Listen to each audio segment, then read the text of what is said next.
کیونکہ جی امریکہ نے آپ کو ویسے ہی رائٹ آف کیا ہوا ہے. ان کی الائنس ہے انڈیا کے ساتھ, وہ دیکھتے ہیں کہ آپ ہے چین کے ساتھ, اور وہ افغانستان نہیں بھولے. ٹھیک ہے, بائیڈن ایڈمنسٹریشن کا جو ایٹیٹیوڈ تھا پچھلی حکومت کے ساتھ ڈے ون سے بہت ہی اسٹینڈ آفش تھا. کتنی بار ہم نے یہ بات کی ہے کہ یار کچھ نہیں ہوتا یار, بندہ ایک مس کال دے دیتا ہے. It was a very rude stance. وہی روڈ سٹانس آپ دیکھ رہے ہیں ڈونلڈ لو میں. اب یار دیکھو یہ جو بات ہے نا کہ آل ول بی فورگیون, یہ کسی کو اچھی نہیں لگ سکتی سنتے ہوئے, مجھے تو اچھی نہیں لگتی, رائٹ. وہ ایک الگ ریالٹی ہے کہ آپ ان کے محرون منت ہیں, تو شاید آپ کو چلنا پڑتا ہے.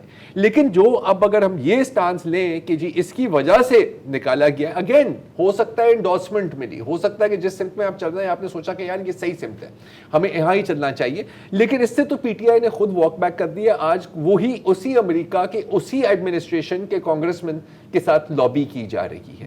ایک اور چیز ہے جس پر ایک سوالیہ نشان ہے اور میں مارک کرنے کی ضرورت ہے کہ یو ایس اسٹیٹ ڈپارٹمنٹ جو ویسے تو ساری دنیا کی جمہوریت کی نانی بنی ہوتی ہے, رائٹ, آپ کے یہاں جمہوریت نہیں ہے, یہ آپ کا ٹرائل صحیح نہیں ہوا, وہ آپ کا ٹرائل صحیح نہیں ہوا, یہاں پہ خاموش ہے. میرے پاس کلپس ہیں, آپ نے بھی سنے ہوئے ہیں, میں چلا سکتا ہوں, لیکن میرا خیال ہے کہ ان کی ابھی ہمیں شاید اتنی ضرورت نہیں ہے. ان سے یہ بھی پوچھا گیا کہ یار یہ جو ٹرائل ہوا ہے یہ کیا آپ نوالنی کے ٹرائل کے بارے میں تو بات کرتے ہیں, اس کے بارے میں آپ کیوں نہیں کہہ رہے؟ تو بھی انہوں نے کہا کہ نہیں, ہم جہاں پر ہمیں لگتا ہے سچویشن الگ ہے, ہم اس پر بات نہیں کرتے. تو یہ بنتا ہے. اچھا, جہاں تک اس حکومت کی بات ہے تو یار تیل تو روس سے انہوں نے بھی خریدا ہے. ایک ڈفرنس یہ ہے کہ جو ہمارا سٹانس تھا آن دا رشیا یوکرین کانفلکٹ, ٹھیک ہے, جو ان کا انداز بیان تھا وہ آپ کو پتا ہے کیسے تھا, رائٹ, وہ ایک الگ ہے. لیکن پوری گلوبل ساؤتھ کا بھی تقریباً یہی سٹانس ہے, ٹھیک ہے. مڈل ایسٹ میں بھی آپ یہی سٹانس دیکھتے ہیں. بھارت تو ان کا اس وقت تو چڈی بڈی ہے نا, جگر ہے, تو ان کا سٹانس تو کیا ہے, وہ تو روس کی ریلیشن شپ ان کے منہ پہ مارتے ہیں کہ ہاں بھائی ہم نے خریدنا ہے, تم کیا کر لو گے. ڈفرنس آتا ہے ان کی پوزیشن میں.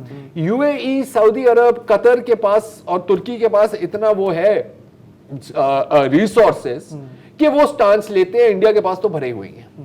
ڈفرنس ہمارا یہاں آتا ہے. لیکن اگین ان کے آنے یا جانے سے جو اوور آل فلو ہے ریلیشن شپس کی, اچھا ریلیشن نہیں آتی.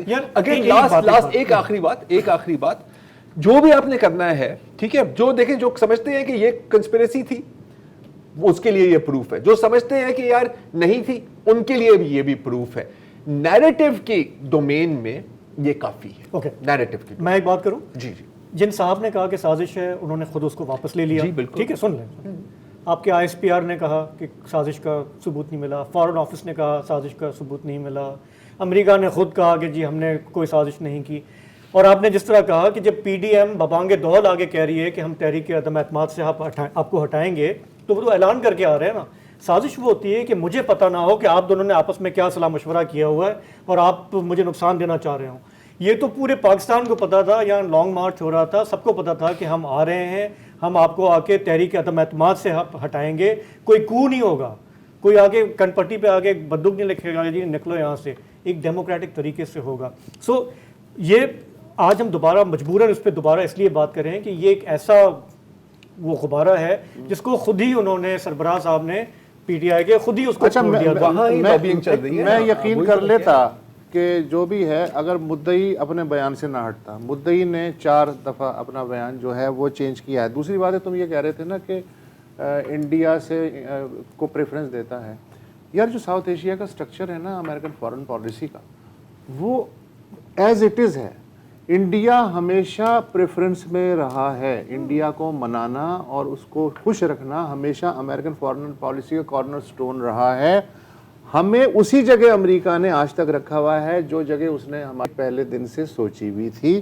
اب مسئلہ یہ ہے کہ ہم چونکہ مجبور ہیں تو ایک دائرے میں ہم اس سے روٹ بھی جاتے ہیں, ہم اس سے من بھی جاتے ہیں. اچھا, امریکہ کو بہت سارے کاموں کے لیے انڈیا اس کے کام نہیں آئے گا, پاکستان اس کے کام آئے گا, تو اسے بھی ضرورت ہے اور ہمیں تو بہت زیادہ اس کی ضرورت ہے. تو یہ ایک لو ہیٹ ریلیشن شپ تو رہے گا, مگر ایک دائرے میں چلتا رہے گا. اور کوئی بھی پاکستان کا لیڈر ہو, چاہے وہ فوجی ہو یا سویلین ہو, وہ اس دائرے سے باہر نکل کے یہ نہیں کہہ سکتا کہ جی برگ پر امریکہ. ایسا نہیں ہو سکتا. نہیں بالکل, اور اس تعلق کی نیچر ہے ہی نہیں. نہیں بالکل. اور دیکھیں اس کی بھی کیا وجہ ہے, اس کی کیا وجہ ہے, کیونکہ آپ کی انٹرنل اور آپ کی ایکسٹرنل پالیسیز جو ہے وہ جڑی ہوئی ہوتی ہیں. جب آپ کا گھر ان آرڈر نہیں ہے تو آپ پر پریشر آئے گا. I mean, اس میں تو میرا خیال ہے کہ کوئی ہم ڈس ایگریمنٹ نہیں کر سکتے نا. لیکن کیا وہ پریشر تھا جن کی وجہ سے ان کے ہٹایا گیا تھا؟ That's another question. اوکے, اور وہ میرا خیال ہے کہ ہم نے اس کا جواب دے دیا ہے ایٹ لیسٹ جو ان دا لائٹ آف کہ جن لوگوں کی کیا اسٹیٹمنٹس آن ریکارڈ. لیکن وہ آپ کی بات جن کو نہیں ماننا وہ نہیں ماننا. نہیں, وہ تو ہر ایک چیز میں ہوتا ہے نا, وہ تو ہر ایک چیز میں ہوتا ہے. لیکن یہ میرا خیال ہے کہ بہت ہی کرسٹل کلیئر ہے کہ ایک بات کا بتنگڑ بنایا گیا اور ہمارا المیہ کہ ہم بیٹھ کے ہمیں گھنٹوں اس پہ. لیکن میں یہ کہوں گا and again I will have to admit this because اس پہ میں نے بہت بات کی ہے, میں نہیں خیال تھا کہ اس قسم کے الفاظ استعمال کیے گئے. میں اس کو تھوڑا not surprised. You are not surprised. جب ڈپلومیٹس بیٹھتے ہیں اور آپ ایک طاقتور ملک ہیں, آپ ایک ایسے ملک سے بات کر رہے ہیں جو کبھی امداد کے لیے کھڑا ہوتا ہے. اچھا سائفر اسی لیے سیکرٹ ہوتا ہے, کبھی کہتا ہے کہ بھائی اس میں بڑی کھل کے باتیں ہوتی ہیں. آپ ان کو کہتے ہیں کہ یار یہ آپ کے جو یہ رویے ہیں یہ ٹھیک نہیں ہے, آپ کی یہ جو باتیں ہیں یہ ہمیں سوٹ نہیں کر رہی ہیں. اتنا ایک تو I think from the US's part اب یہ کہنا کہ US ایسا کہنا ہے کہ یار آگ میں جاؤ گے تو جل جاؤ گے. Obviously US arrogant ہے. بائیڈن کے ناک کال کرنا بھی ایک ایروگنس تھی, یہاں پر بھی آپ کو ایک ایروگنس لگ رہی ہے. لیکن اس کے ساتھ ساتھ نا مجھے ایک بڑی عجیب قسم کی اسٹوپیڈیٹی بھی نظر آتی ہے کہ you are referring to an ongoing political development اس طرح کا. اور دوسرا یہ جو روس کے بارے میں بات کی ہے کہ سر یہ سارے اس بندے کی پالیسی تھی, یار کیا ہو گیا ڈونلڈ بھائی, کیا اس ملک کو نہیں لیکن ذرا دیکھو all that is fine at the end of the day the question is کہ سازش تھی یا نہیں, یہ باہر سے موو تھا یا نہیں تھا, اور اگر نہیں تھا تو that's the end of it. اچھا اس سے بھی بڑی ٹریجڈی یہ ہے کہ ہمارا جو قومی المیہ ہے وہ ہے مٹی پاؤ. مثلاً ہمارے لیے امپورٹنٹ یہ نہیں ہے کہ یہ سازش تھی یا کیا تھا, ہمارے لیے امپورٹنٹ یہ ہے کہ یہ لیک کس نے کیا, یہ سارا زور اس پہ ہے. اچھا اسامہ کی موجودگی کی خبر شکیل آفریدی نے کیسے دی, اصل مسئلہ جو ہے اس پہ نہیں ہوگا. اچھا امریکی joint chief of staff mic ملن کو لیٹر کس نے لکھا, لیٹر لکھا اس کی امپورٹنس نہیں ہے, کس نے لکھا اس کی امپورٹنس ہے. اور پی ایم ہاؤس سے جو ٹیپس نکلے ہیں یہ کس نے لیک کی, پی ایم ہاؤس کے اندر جو ریکارڈنگ ہو رہی ہے اس کی امپورٹنس نہیں ہے. یار اس کا کیا ٹیکس ریٹرنز کس نے لیک کیے, یہ کسی نہیں بات کرے گا کہ کس کی ٹیکس ریٹرنز, اور وہ ٹھیک ہے یا غلط ہے, یہ کوئی بات نہیں, اس پہ بھی انکوائری ہوگی. تو ہمارا مسئلہ قومی مسئلہ مٹی پاؤ. تو فی الحال ایک بریک لیتے ہیں, واپس آتے ہیں تو ایک اور موضوع پہ بات کریں گے.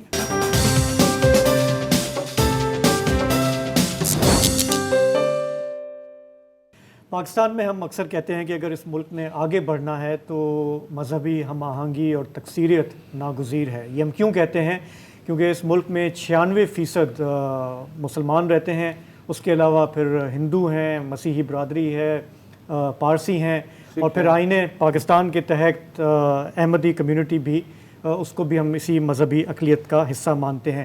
سارے یہ پاکستان کے جو شہری ہیں ان کو آئین میں برابر حقوق حاصل ہونے چاہیے, چاہے وہ کسی بھی عقیدے سے ہوں, فرقے سے ہوں.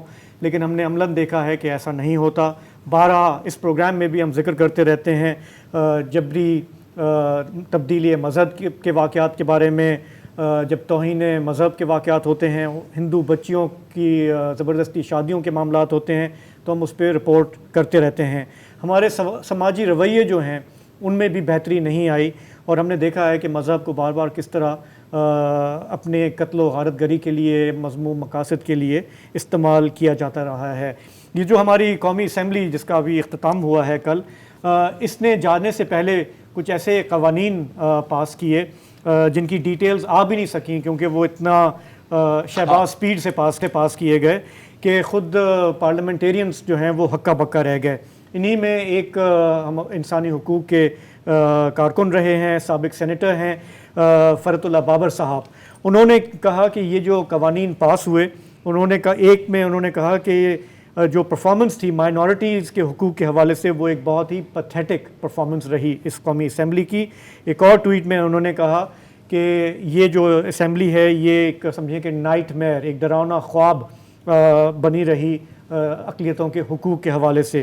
جو لیجسلیشن پاس ہوئی اس میں ایک جو ہے اس میں توہین مذہب کے حوالے سے قوانین مزید سخت کیے گئے ہیں. ذرا جی سیکشن 2298A میں ترمیم آئی ہے, اور اب بلاسفیمی کا جو دائرہ ہے نا اس کو وسیع کیا گیا ہے. اب اس میں ام المومنین شامل ہیں, اہل بیت شامل ہیں, خلفائے راشدین شامل ہیں, اور صحابہ اکرام شامل ہیں. یہ میں آپ کو یہ بتاتا چلوں کہ سپاہی صحابہ اور دیگر گروہوں کی یہ سالوں بلکہ دہائیوں سے ان کی یہ ڈیمانڈ رہی ہے اور یہ پوری کی گئی ہے. اور جہاں تک سزا کی بات ہے تو اب جو پینلٹی ہے وہ ہے imprisonment for life which shall not be less than 10 years. اب یہ تو ہے قانونی کارروائی اور یہ تو ابھی کی ترامیم ہے.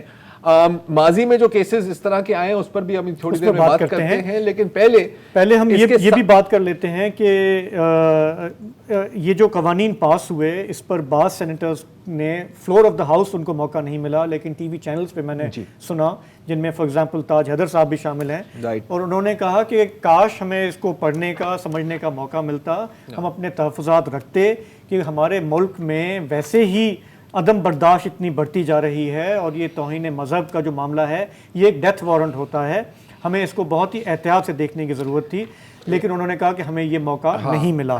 اچھا, ڈیتھ وارنٹ کی آپ نے بات کی تو ابھی حال میں کیس, انلیس آپ کچھ اور اس پہ مزید ایڈ کرنا چاہ رہے تھے. نہیں, میں جو بلوچستان کا کیس ہے اس کی طرف آپ بتائیے. ایک تازہ واقعہ ہوا ہے جس میں ایک شخص کو قتل کیا گیا ہے توہین مذہب کے الزام میں. یہ تربت کا واقعہ ہے, پچھلے 3-4 دن سے ہم اس کی بازگشت سن رہے ہیں. یہ بچہ ہے رؤف برکت اس کا نام ہے, 12ویں کلاس کا اسٹوڈنٹ تھا, امتحان دے کے نتائج کا انتظار کر رہا تھا. تو اس نے کہا کہ گھریلو اخراجات پورے کرنے کے لیے وہاں انگلش لینگویج سینٹر ہے تو وہاں بچوں کو پڑھائیں انگریزی, تو وہاں چلا گیا اور پھر انہی بچوں میں سے کچھ نے اس پہ توہین مذہب کا الزام لگا دیا. کوچنگ سینٹر کے جو مالک ہیں انہوں نے اپنے طور پہ معاملہ رفع دفع کرنے کی کوشش کی, کچھ علماء بھی آئے, انہوں نے موقف سنا فریقین کا, پھر انہوں نے کہا کہ اگلے دن آپ جو ہیں ہمارے مدرسے آ جائیں تو بیٹھ کے بات کر لیتے ہیں. لیکن یہ لوگ جب مدرسے پہنچے ہیں تو نامعلوم افراد جو نقاب پوش تھے, میں BBC کی رپورٹ پڑھ رہا تھا, تو انہوں نے فائرنگ کر دی اور اس کو طاق کے گولی ماری گئی, اس بچے کو, رؤف برکت کو. اچھا, ظاہر اہل خانہ نے خود پرچہ نہیں کٹوایا تو اسٹیٹ نے خود اس کا پرچہ کاٹا ہے, اور جو تربت کی سول سوسائٹی ہے وہ مسلسل احتجاج کر رہی ہے, اس میں خواتین بھی شریک ہیں. میرا سوال یہ تھا, یہ سٹوری جب میں نے پڑھی کہ KP میں, پنجاب میں یا سندھ کی حد تک بہت سے علاقوں میں اب یہ انتہا پسندی کو ہم دیکھتے ہیں, لیکن یہ جو بلوچ بیلٹ ہے, خصوص یہ مکران بیلٹ, یہ بہت ہی یونیک اپنی نوعیت کا واقعہ ہے کہ یہاں بھی اب یہ صورتحال پیدا ہونے لگی ہے. تو یہ سوال جو ہے ہمارے دوست ہیں شہزادہ ذوالفقار, میں نے ان کے سامنے رکھا اور بتایا کہ بیسک جو ان کی اطلاعات ہیں, یہ مسئلہ وہاں سے شروع ہوا کہ باجوڑ میں جو ابھی دھماکہ ہوا تھا JUI کے جلسے میں خودکش, تو اس نے یہ کہا کہ بھائی اس پہ آپ انگریزی میں ایک مضمون لکھیں. تو وہاں کچھ آرگومنٹ ہوا ہوگا, بچوں نے اپنے طور پہ نتیجہ اخذ کیا کہ یہ تو توہین کر رہا ہے. بہرحال شہزادہ ذوالفقار نے اپنے تاثرات اس طرح بیان کیے. باجوڑ کا جو بلاسٹ ہے, اس بلاسٹ میں خودکش, مارنے والا اور جن کو مارا گیا, ان کا وہ جو ڈان اخبار میں جو ایک اس میں وہ رپورٹ چھپی تھی, اس رپورٹ کو وہ انگلش لینگویج سینٹر ہے اس کو ڈیبیٹ کر رہے ہیں, اس پہ لکھ رہے ہیں, اس کے رائٹنگ یا آپ کہہ لیں مضمون نویسی وہ ہو رہا ہے, اور اس پہ کوئی ایسی بات ہوئی جس پہ وہ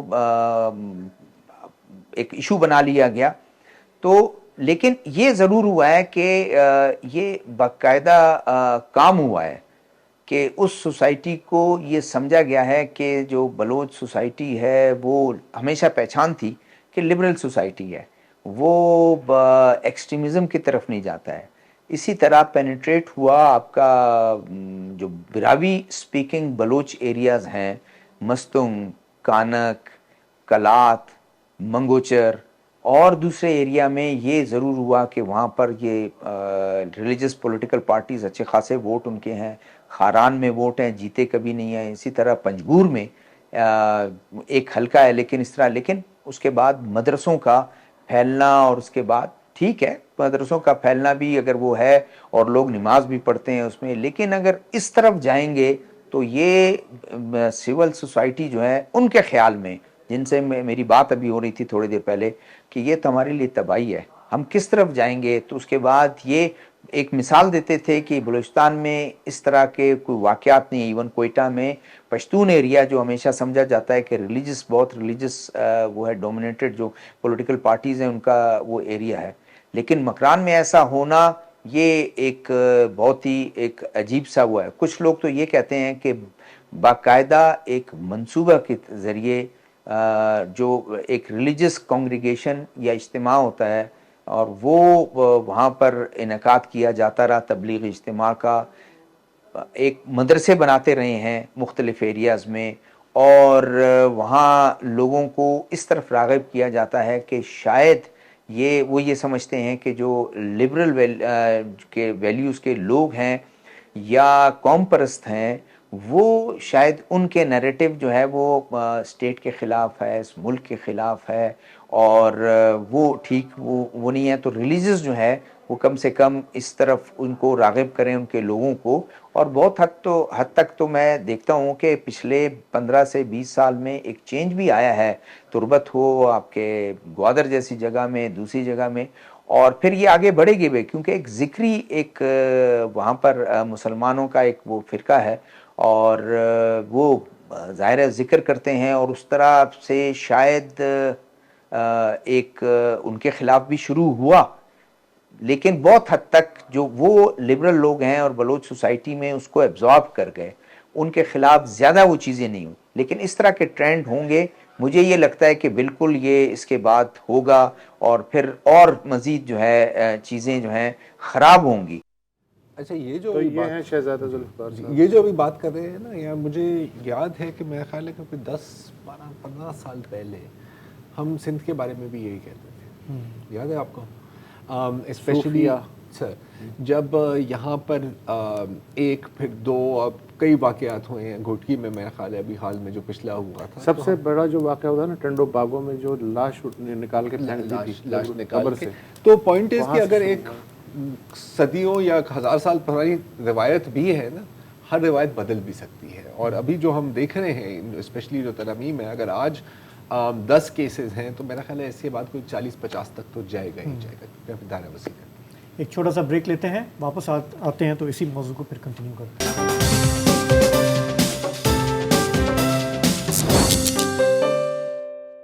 جی, تو پروگرام کے اس حصے میں ہم بات کر رہے ہیں کہ ملک میں مذہبی اقلیتوں کے حوالے سے حکومت نے, ریاست نے, ہمارے اداروں نے کیا کام کیا ہے, نہیں کیا.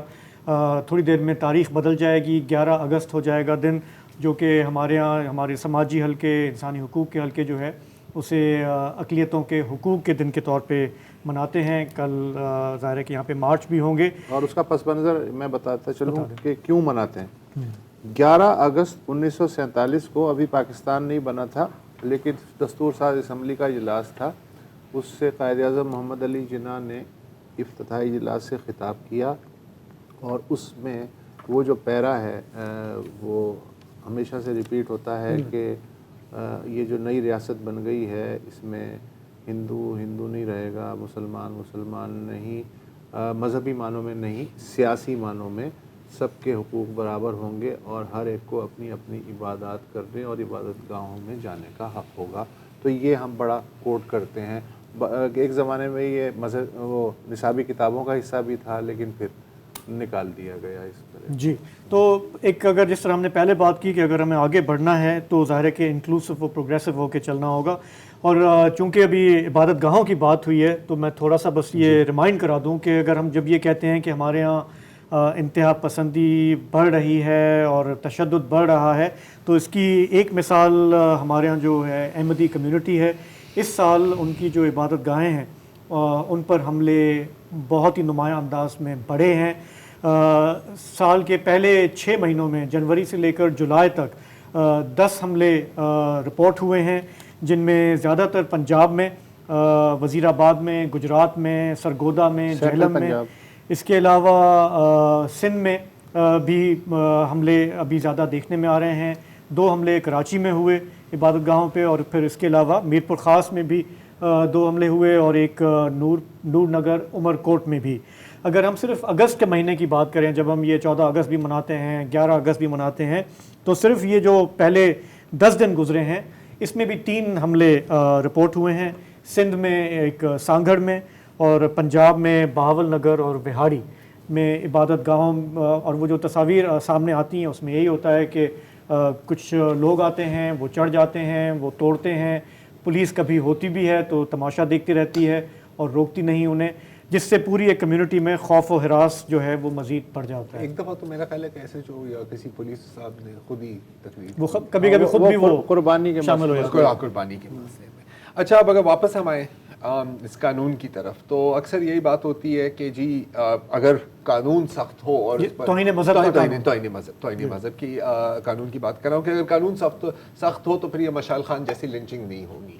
اچھا، اب اس ڈیبیٹ میں نہیں جا رہا ابھی، لیکن وہی جو لوگ کہتے ہیں کہ قانون سخت ہو، ہم ان سے پوچھیں کہ یار ویسے پاکستان کا نظام عدل کے بارے میں آپ کیا سوچتے ہیں، وہ کہتے ہیں کہیں گے کہ یار نہیں، یہ نہیں چلتا۔ تو آپ کو 2-3 مثالیں دینا چاہ رہا ہوں۔ شفقت ایمینول، ٹھیک ہے، 2013 میں ان پر الزام لگایا جاتا ہے کہ کسی امام مسجد یا مؤذن کو وہ ایک گستاخانہ SMS انہوں نے بھیجی، ٹھیک ہے۔ پولیس آتی ہے، شفقت کو بھی گرفتار کرتی ہے اور ان کی اہلیہ کو بھی گرفتار کرتی ہے، ٹھیک ہے۔ اور 2013 میں کافی جلدی کیس ہوتا ہے اور ان کو شفقت کو سزائے موت مل جاتی ہے۔ اچھا، کورٹ کے اندر اور کورٹ کے باہر پورا ایک ہجوم، جیسے حسب معمول جو SOP ہوتا ہے ان کیسز کا، اور وہاں پہ سر تن سے جدا کے نعرے لگ رہے ہیں۔ کچھ تو ہجوم والے ہیں وہ کالے کوٹوں میں بھی تھے، مطلب جو وکلا ہیں۔ تو جج نے کہا کہ یار سر سے اتارو، ان کو سینٹنس کریں۔ اچھا، پھر جیسے ہماری جتنی سپیڈ میں ہمارا سسٹم چلتا ہے آپ اچھی طرح سے جانتے ہیں، وہ چلتا گیا بالآخر 2021 میں کورٹ اس کی اپیل سنتی ہے اور وہ کہتے ہیں کہ جی پروسیکیوشن نے تو اتنا بھی نہیں اسٹیبلش کیا کہ جس موبائل فون سے یہ میسج آیا تھا وہ شفقت کا تھا۔ 8 سال آپ کے نکل گئے کیونکہ کسی اور نے SMS بھیجا کسی کو، پھنسے آپ۔ اچھا، اس دوران شفقت صاحب ایک طرح سے خوش قسمت ہے کیونکہ وہ رہا تو ہو گئے۔ اچھا، وہ بالکل اور زندہ ہے۔ اچھا، وہ کمپلیٹلی معذور ہو گئے ہیں کیونکہ پہلے بھی ان کی ریڑھ کی ہڈی میں ایک تکلیف تھی اور جیل میں جو حالات تھے، اور آپ کو پتا ہے کہ اس طرح کے جو قیدی ہوتے ہیں ان کو آپ جنرل پاپولیشن میں نہیں ڈالتے، ایک کونے میں پھینک دیتے ہیں، ان کے ساتھ جو بھی سلوک ہوتا ہے اب وہ چل بھی نہیں سکتے، وہ مطلب بالکل پیرالائزڈ ہیں۔ پھر بھی خوش قسمت ہے۔ خوش قسمت اس لیے ہے کیونکہ وہ جنید حفیظ نہیں ہے۔ جنید حفیظ پچھلے میرا خیال ہے 10 سال ہو گئے، اب تو 10 سے زیادہ ہو گئے، مجھے ایگزیکٹ ڈیٹ نہیں یاد۔ 10 سالوں سے ایک کال کوٹری میں ہے، ڈیتھ سیل میں ہے۔ اگین ان کو بھی باقی قیدیوں سے نہیں ملایا جا سکتا۔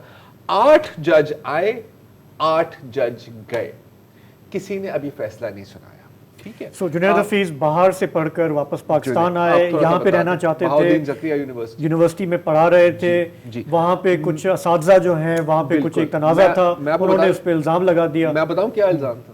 بڑا مزیدار الزام ہے۔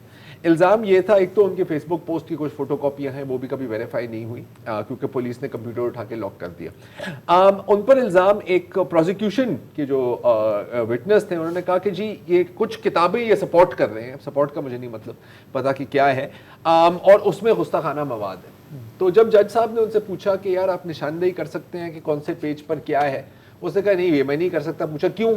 تو کہا کیونکہ کتابیں انگریزی میں ہیں، مجھے انگریزی نہیں آتی۔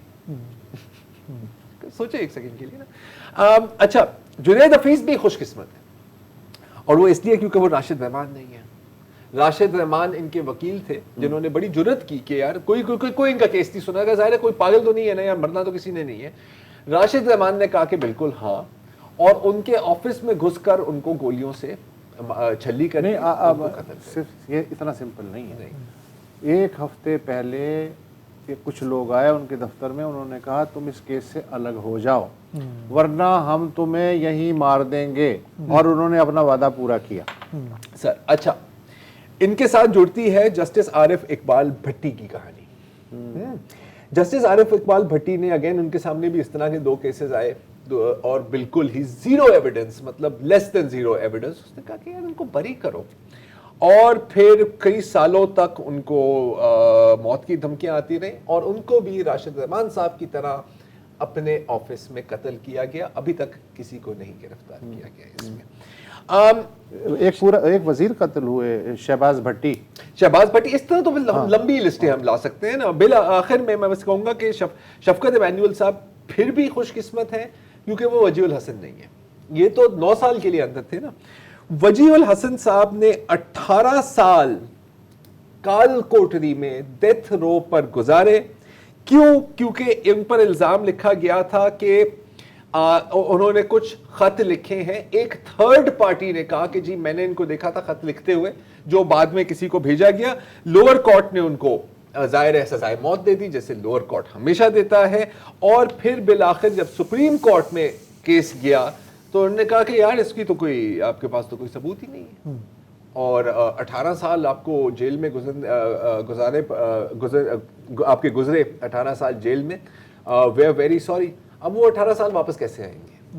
پھر ان کے ذہنی توازن کے بارے میں, ذہنی توازن تو ان کا ختم ہے نا. بہت سارے 18 سال اب ڈیتھ رو میں گزارے. آپ کو نہیں پتا کہ کل مجھے پھانسی ملے گی یا میرے جو ساتھی قیدی ہیں وہ مجھے مار ڈالیں گے یا مجھے گارڈز مار ڈالیں گے.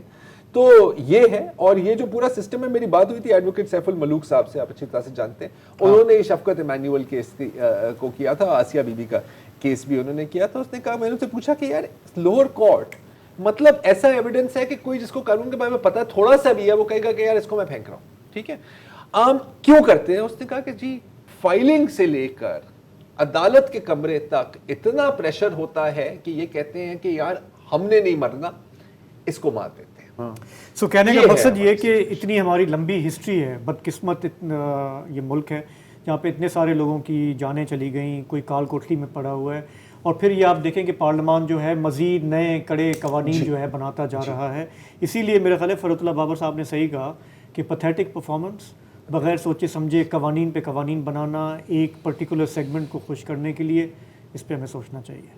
سوچنا تو چاہیے. اور میرا خیال ہے کہ پروگرام کو ہم اسی نوٹ پہ ریپ اپ کرتے ہیں. کل جمعہ ہے, آپ کی ہم فون کالز لیں گے, آپ کی باتیں سنیں گے.